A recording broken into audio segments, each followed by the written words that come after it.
Shalom, shalom, shalom, bien-aimés du Seigneur, nous bénissons notre Dieu qui est Père, Fils et Esprit pour la grâce qu'il nous donne donc d'être en vie, d'être en bonne santé et surtout également d'être parmi ceux et celles donc qui voient ce nouveau mois donc de l'année 2026, c'est le mois de février, le deuxième de l'année, par la grâce du Saint-Esprit. Alléluia, c'est une grande bénédiction et nous bénissons le Seigneur. Donc, je voudrais, pour ce culte donc prophétique-là, prononcer des paroles de bénédiction à l'orée de ce nouveau mois donc de février-là, dans ta vie et dans la vie de ta famille au nom de Jésus.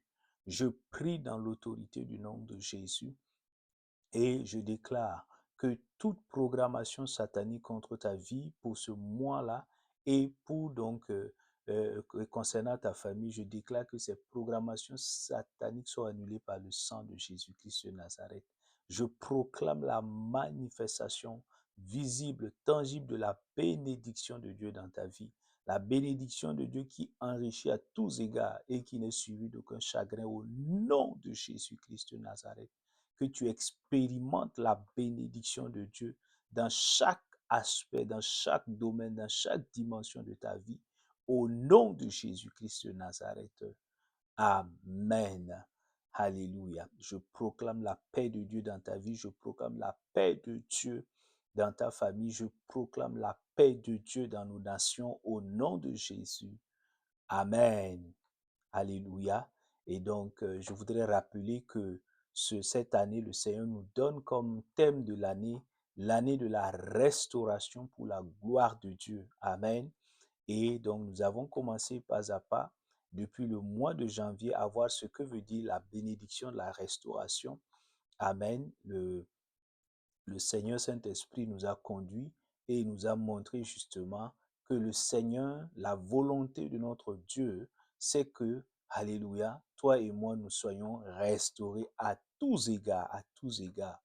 Donc, nous l'avons vu par la grâce de Dieu tout le mois donc, de janvier. Si tu n'as pas encore réécouté, je t'invite donc à réécouter donc, ces messages-là. Ça va beaucoup te faire du bien au nom de Jésus. Amen. Et nous continuons donc pour ce mois de février avec un autre donc, thème en lien bien évidemment avec la restauration qui est le thème de l'année. Mon frère, ma soeur, alléluia. Donc, pour ce mois de février, nous verrons justement donc les obstacles à la restauration. Certes, Dieu veut nous restaurer, mais il y a des obstacles qui doivent être ôtés, qui doivent être enlevés. Alléluia, afin que nous puissions vivre cette bénédiction-là. Donc, le Seigneur, dans sa grâce, va nous enseigner progressivement et nous allons pouvoir avancer dans la victoire et dans la restauration. Au nom de Christ Jésus. Amen. Donc, tu peux noter le thème, mon frère, ma soeur, il est intitulé les obstacles à la restauration, deux points, un cœur incrédule. Alléluia. Les obstacles à la restauration, deux points, un cœur incrédule. Et nous allons donc nous appuyer pour ce faire donc sur Matthieu chapitre 13, verset 58. Matthieu chapitre 13, verset donc 58. Nous lisons donc, je commence à partir du verset 57. Il dit, c'est Jésus-Christ notre Seigneur qui parle. Et la Bible dit, et Jésus était pour eux une occasion de chute. Mais Jésus leur dit, un prophète n'est méprisé que dans sa patrie et dans sa maison. Et il ne fit pas là beaucoup de miracles à cause de leur incrédulité. Alléluia, tu entends, mon frère, ma soeur. Je replace un peu le verset dans son contexte biblique pour que tu comprennes. Alléluia. Jésus, donc, il va revenir, donc, il était sorti. Et lui qui est né à Nazareth va sortir, parcourir donc quelques contrées, annonçant donc la bonne nouvelle, faisant des miracles, guérissant les malades, faisant du bien donc à son entourage, alléluia, aux hommes, aux femmes, aux enfants qu'il rencontrait. Et il va revenir donc dans son village natal, donc Nazareth, alléluia, et il va bien sûr donc, il va continuer à enseigner, alléluia, Et les gens donc qui l'écoutaient ben, vont dire, mais qu'est-ce qui se passe? Nous, on connaît ce Jésus-là, c'est le fils de Marie, c'est le fils de Joseph, le charpentier. Et donc, d'où lui vient cette sagesse, cette connaissance, cette intelligence, d'où lui vient cette autorité de, alléluia, de faire des miracles, etc. Donc, les gens vont commencer véritablement à critiquer, à mépriser le Seigneur. Et c'est là que le Seigneur, tout étonné, va justement donner cette réponse-là et en indiquant qu'un prophète n'est méprisé que dans sa patrie, dans sa maison. Et la Bible précise que à Nazareth, contrairement aux autres villes, contrairement aux autres contrées que Jésus a parcourues, il n'a fait là que quelques miracles. Dans l'évangile selon Marc, il dit quelques miracles, c'était très rare. Il n'a pas fait beaucoup de miracles, alors que dans les autres villes, il en a fait. Et la Bible nous donne la raison. Il dit que Jésus n'a pas fait beaucoup de miracles dans sa propre patrie, dans son propre village natal. Pour quelle raison? Parce que là, les gens étaient incrédules. Ils avaient donc des cœurs incrédules. Alléluia. Tu entends? Il dit, à cause de leur incrédulité, Jésus a fait peu de miracles. Donc, il a guéri très peu de malades, il a chassé peu de démons. Alléluia. Tu entends? Il a restauré peu de vies. Tu comprends?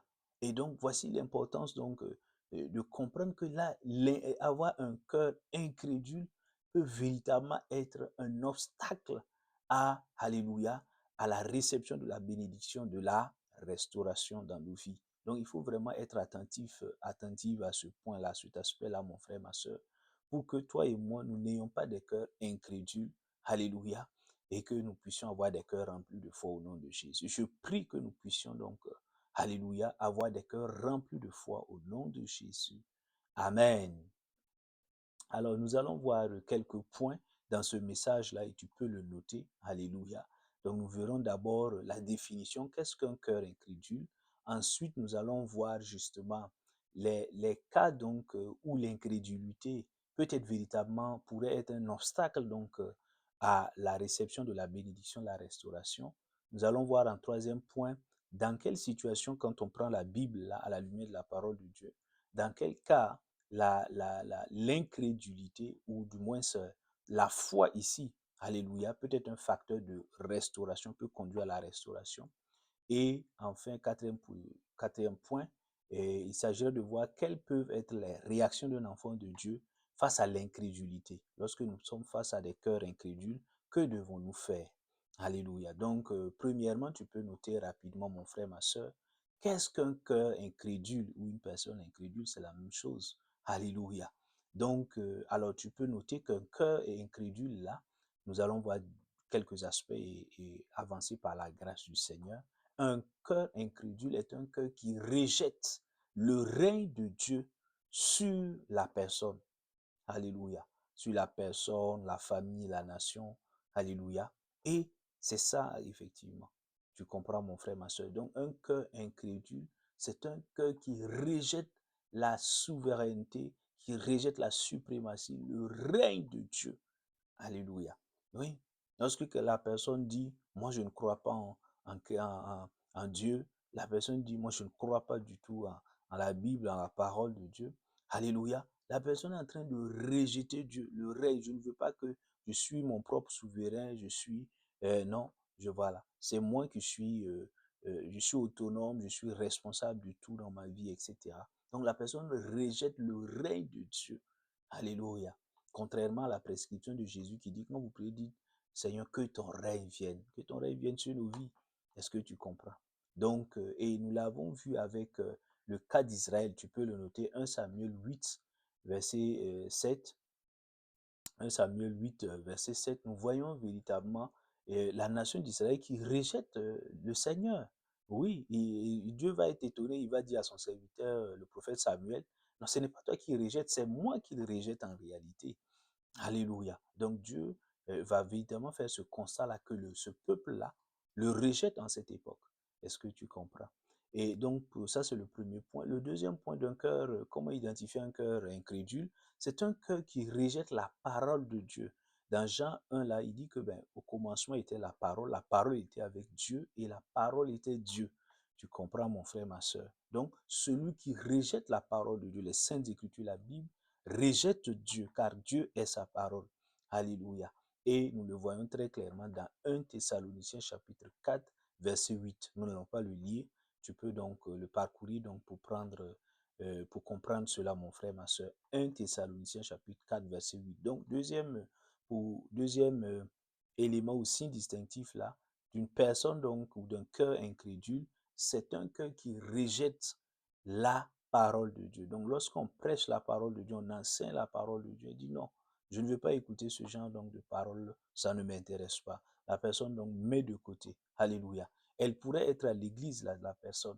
Elle pourrait même être devant donc devant ce message-là, en train, mais non, son cœur rejette. Oui, son cœur rejette. Tu comprends, mon frère, ma soeur. Donc, il est vraiment important. C'est un cœur incrédule. Et justement, Jésus va mettre en avant ce type de cœur-là lorsqu'il va parler de la parabole de la semence. Tu te rappelles de ce passage dans les évangiles-là. Jésus va comparer la parole de Dieu à la semence et va dire qu'il y a plusieurs terres justement sur lesquelles la parole de Dieu, donc qui est la semence, peut tomber. Et justement, il y a ce cœur incrédule-là, alléluia, qui peut être là. Donc, il faut véritablement donc, pouvoir identifier ce cœur incrédule-là, qui rejette, qui n'accepte pas, qui ne reçoit pas la parole de Dieu. Alléluia. Et la personne pourrait venir à l'église, venir dans le temple, mais son cœur n'accepte pas la parole de Dieu. Troisième point, troisième aspect, c'est un cœur incrédule, c'est un cœur qui rejette Jésus-Christ comme sauveur et Seigneur. Oui, dans la Bible, quand tu prends les 4 évangiles, tu verras qu'il y a un certain nombre de personnes qu'on appelle des sacrificateurs, des scribes, des pharisiens, qui étaient très religieux, ils étaient juifs, mais ils rejetaient le Seigneur. Ils ne voulaient pas du tout donc accepter que Jésus soit le Messie, soit donc le Sauveur, le Seigneur. Ils disent, mais qui es-tu pour dire que tu es Dieu, que tu es fils de Dieu? Donc, ils étaient vraiment en colère contre le Seigneur Jésus. Et ils ne voulaient pas du tout accepter l'idée que Jésus était le Seigneur, le Messie envoyé pour sauver l'humanité. Donc, on peut qualifier ce type de personnes-là de personnes donc incrédules, ayant des cœurs incrédules. Est-ce que tu comprends?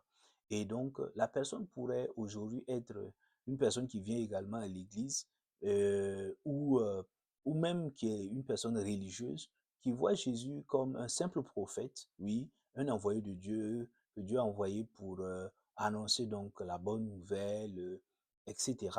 Mais la personne refuse d'accepter l'idée que Jésus soit le sauveur de l'humanité, soit celui donc qui est venu, qui est mort et qui est ressuscité pour nous obtenir donc le pardon de nos péchés et la vie éternelle. Est-ce que tu comprends? Et donc, ce type de personnes-là donc, ce type de personnes, justement, donc, ont des cœurs donc incrédules.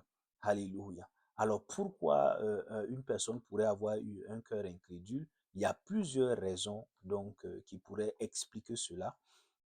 Alors, mais je voudrais véritablement, à la lumière des Saintes Écritures, donner la principale raison, mon frère, ma soeur.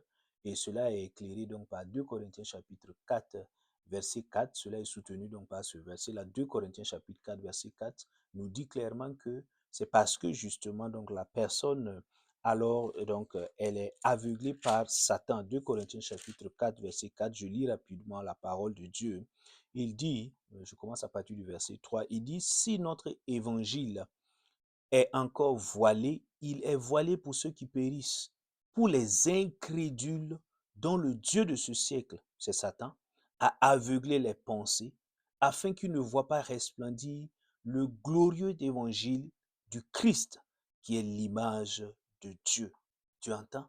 Il dit que Satan ici est le Dieu de ce siècle-là, et il a voilé, il a aveuglé donc ces personnes-là, et qui font justement, et cet aveuglement et ce voile-là fait justement que ces personnes-là, qui peuvent se retrouver dans des confessions religieuses ou pas, ne croient pas du tout en Jésus, ne veulent rien entendre parler donc en ce qui concerne Jésus.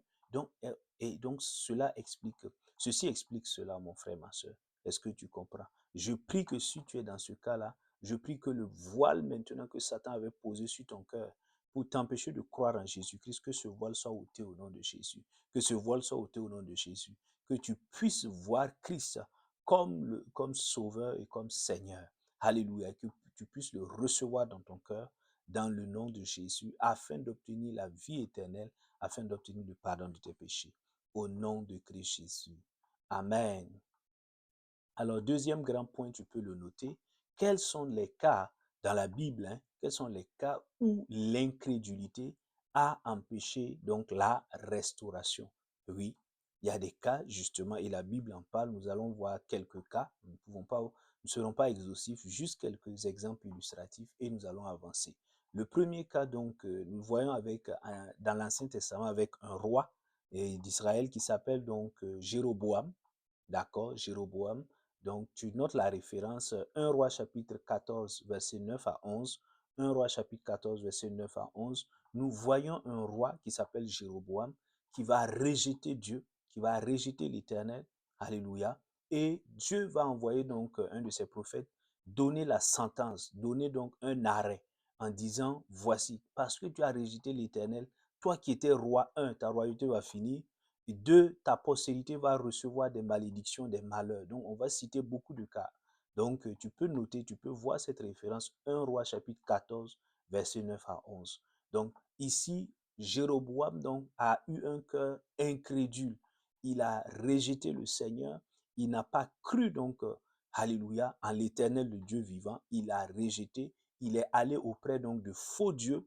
Il est allé se vautrer dans l'idolâtrie et la colère de Dieu s'est enflammée contre lui et il n'a plus jamais été roi, d'accord? Et donc, il a perdu donc la royauté, alléluia, alors que ce n'était pas le plan initial de Dieu. Dieu voulait qu'il règne, alléluia, qu'il ait une longue vie bénie, mais à cause justement de son incrédulité là, son règne a pris fin dans des tragédies, alléluia, sa famille va connaître des souffrances et justement sa vie ne va plus être restaurée. Est-ce que tu comprends, mon frère, ma soeur? Et le deuxième cas, c'est dans le Nouveau Testament. Nous voyons donc les gens de Nazareth, et c'est le verset de base dont je te parlais tout à l'heure, Matthieu 13, 58, là, j'ai expliqué, mon frère, ma soeur. Nous voyons ces gens-là qui sont donc du même village que Jésus, alléluia, mais qui ne croient pas du tout en la Seigneurie de Jésus, qui ne croient pas du tout donc, alléluia, à son titre de Messie, à sa qualité de Messie, et la Bible dit que Jésus, là, lui qui est le Dieu Tout-Puissant, qui peut faire des miracles, il s'est retrouvé là, face à un mur, à un obstacle. Leur manque de foi, leur incrédulité, a empêché Jésus alléluia, de restaurer des vies, de guérir des malades, de chasser des démons, alléluia, de faire des prodiges et des miracles, alors qu'il a déjà fait ceci ailleurs. Est-ce que tu comprends? Et cela va se reproduire dans Matthieu 8, 34 là, avec les gens de Génézareth qui vont chasser le Seigneur. Lorsque le Seigneur va chasser le démon, les démons en les envoyant dans les pourceaux là, les populations vont sortir là. Elles qui étaient cupides et avides, elles ont regardé à la perte économique liée donc à la noyade des pourceaux là, plutôt que le fait que le Seigneur Jésus soit là pour sauver des vies. Et elles vont chasser ouvertement le Seigneur qui va devoir quitter ce territoire. Alléluia. En partant, bien évidemment, ces populations de Génézareth-là, parmi elles, il y avait bien évidemment des malades, des gens qui avaient besoin de restauration. Il y avait des gens démoniaques qui étaient possédés de démons, qui vivaient des situations de malédiction. Alléluia. Mais Jésus n'a pas pu justement rester là à Génézareth et restaurer les vies. Pourquoi? Parce que la majorité des populations qui est sortie là à rejeter le Seigneur en le chassant de leur territoire. Est-ce que tu comprends? Donc, on voit clairement là que l'incrédulité peut empêcher véritablement Dieu de restaurer nos vies. Je prie qu'il n'en soit pas ainsi dans nos vies au nom de Christ Jésus. Amen. Nous voyons également en troisième position le cas des apôtres.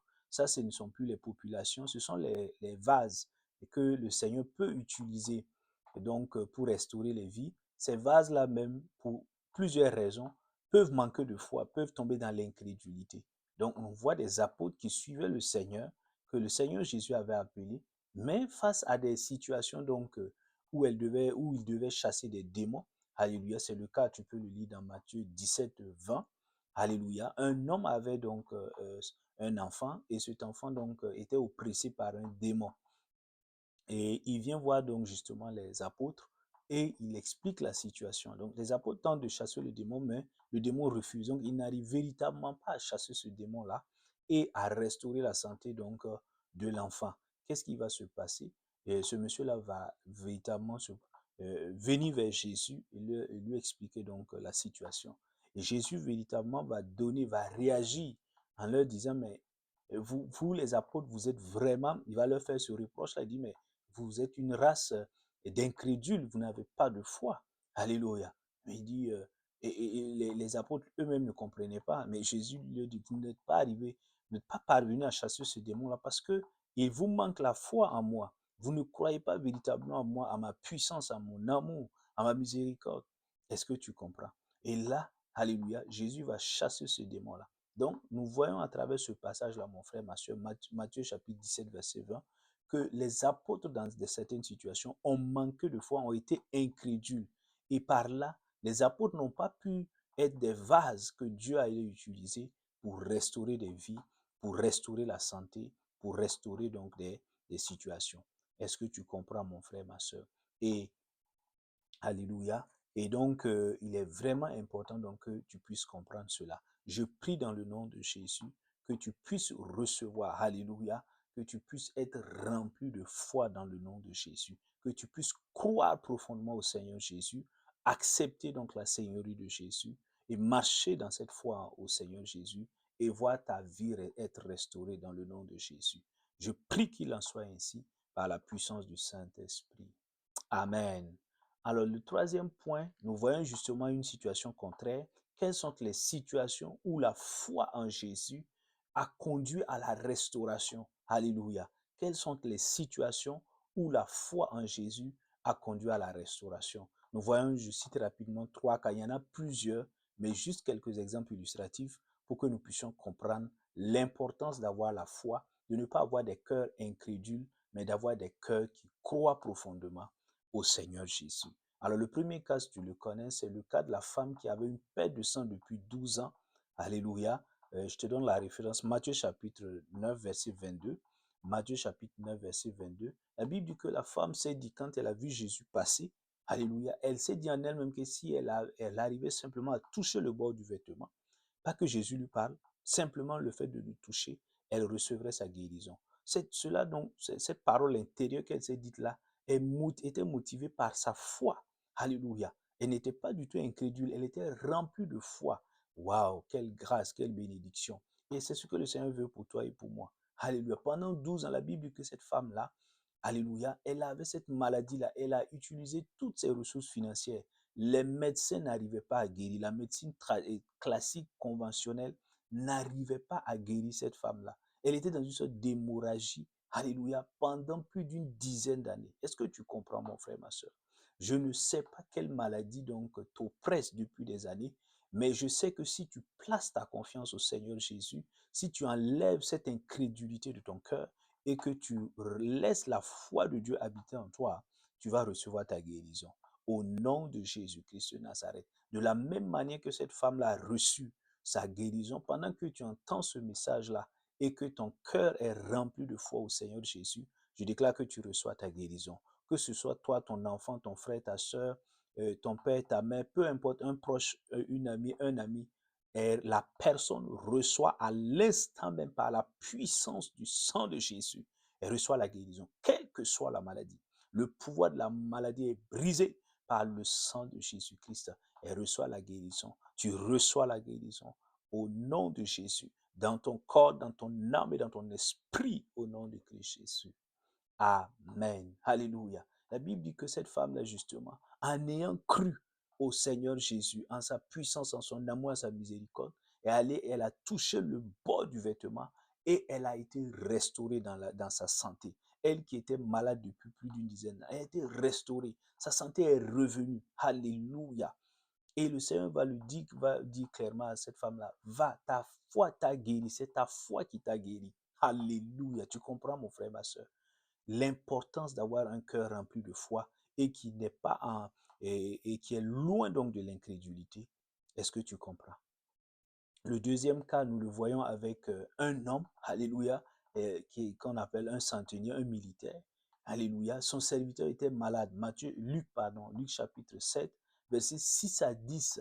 Tu connais bien donc ce passage-là, où donc Jésus également était en chemin pour aller donc, Alléluia, pour aller donc prêcher la parole et guérir donc les malades.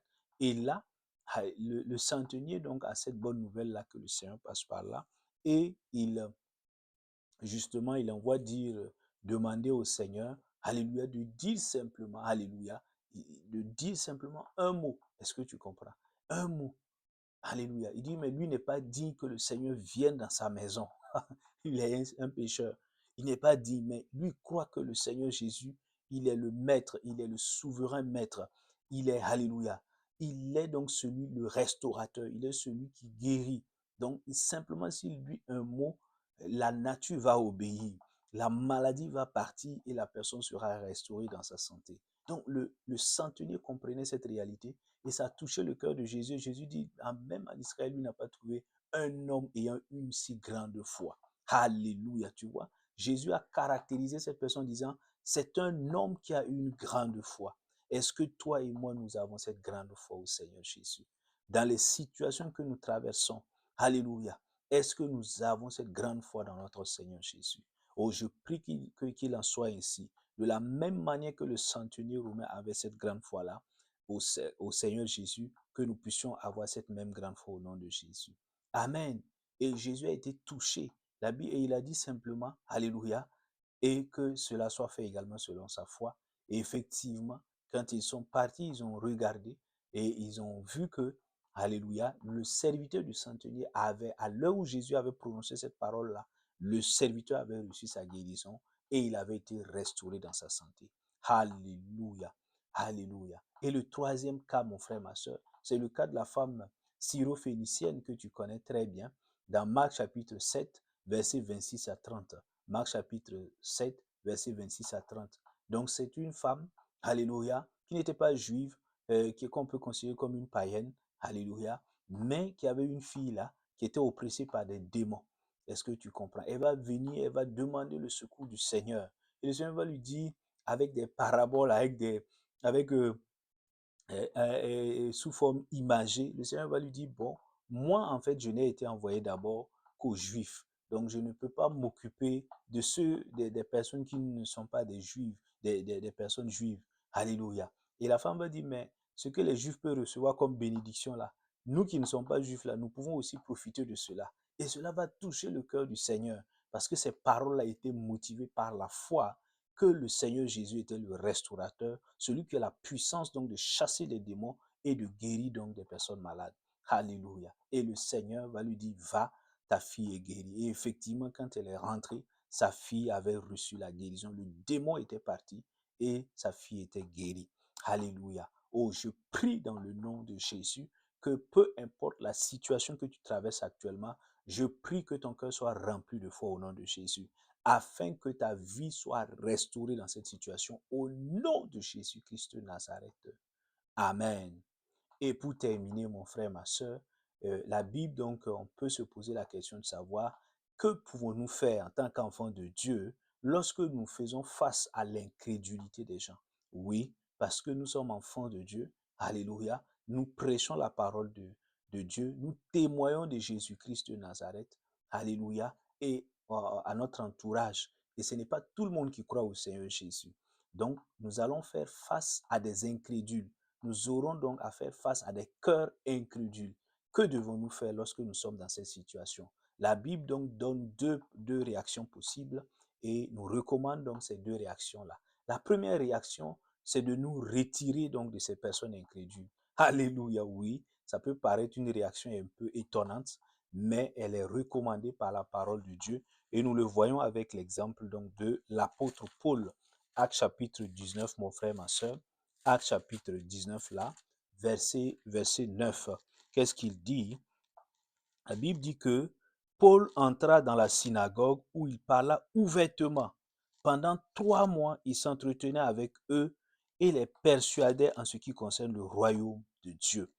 Mais comme quelques-uns restaient endurcis et incrédules, tu entends, et décriaient devant la multitude la voix du Seigneur, Paul se retira d'eux prit les disciples à part et eut des entretiens chaque jour dans l'école de Tyrannus. Alléluia. Tu entends, mon frère, ma soeur? Donc, Paul n'est pas rentré dans une sorte donc de joug, de joute verbale, de violence dans les discussions. Non, non, non, il n'a pas cherché à être dans des contestations, dans des querelles de doctrine ou bien. Non, non, non. Non, non. Paul n'a rien fait de tout cela. La Bible dit qu'il se retira. Il a pris de ceux qui voulaient écouter et il s'est retiré à part dans une école de Tyrannus là pour enseigner ceux qui voulaient écouter la parole de Dieu. Est-ce que tu comprends?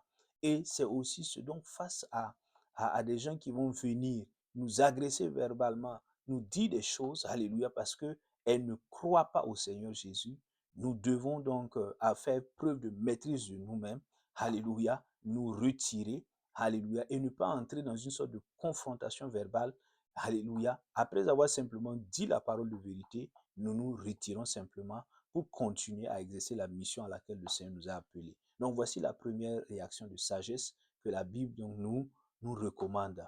Alléluia. Je prie dans le nom de Jésus que nous puissions mettre cela en pratique dans le nom de Christ Jésus. Et la deuxième réaction possible, et la Bible nous le recommande, et nous recommandons cette réaction, c'est l'intercession, la prière pour ces cœurs incrédules, afin que ces cœurs-là viennent au Seigneur. Oui, c'est pas la prière. Alléluia.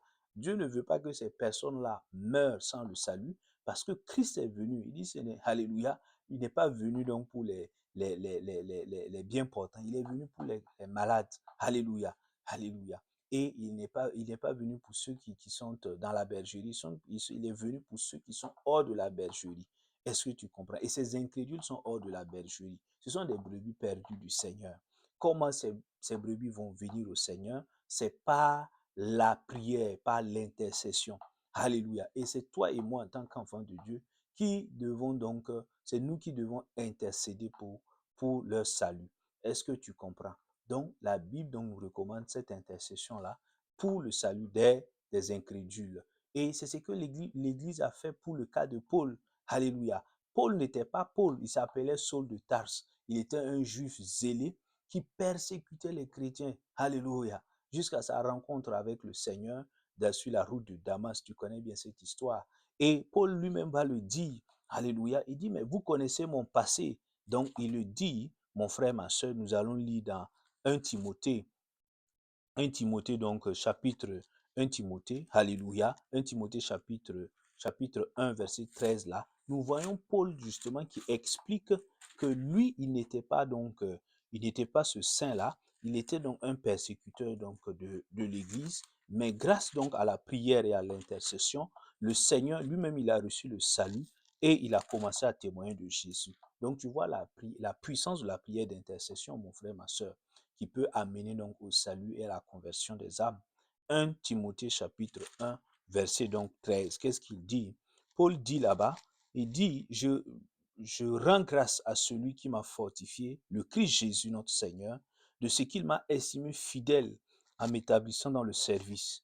Moi qui étais auparavant un blasphémateur, un persécuteur, un homme emporté, mais il m'a fait miséricorde parce que j'agissais par ignorance dans l'incrédulité. Tu entends? Dans l'incrédulité. J'agissais par ignorance dans l'incrédulité. Et c'est par la prière donc de l'Église, alléluia, parce qu'en ce moment, face à la persécution, les saints, les croyants donc vont élever donc des prières d'intercession devant le trône de grâce. Et le Seigneur va se manifester à Paul sur la route de Damas et il va véritablement connaître qu'il était dans l'erreur, il va se convertir à Christ et lui-même va devenir un apôtre du Seigneur. Est-ce que tu comprends? Voici la puissance de la prière d'intercession. Je prie dans le nom de Jésus que le Seigneur nous donne d'être des intercesseuses et des intercesseurs, alléluia, fervents, zélés, alléluia, appliqués, consacrés, ouais, pour justement le salut donc des incrédules, des personnes incrédules ou des personnes ayant des cœurs incrédules au nom de Jésus. Amen. Alléluia. Nous nous arrêtons là, mon frère, ma soeur, et je voudrais bénir donc ta semaine, proclamer donc une semaine de grâce, une semaine de paix, une semaine de victoire. Je prie dans le nom de Jésus que la miséricorde, la faveur et la grâce de Dieu donc te soient multipliées au cours de cette semaine. Au nom de Jésus. Amen. Shalom, shalom, shalom, mon frère, ma soeur. Amen, amen et amen.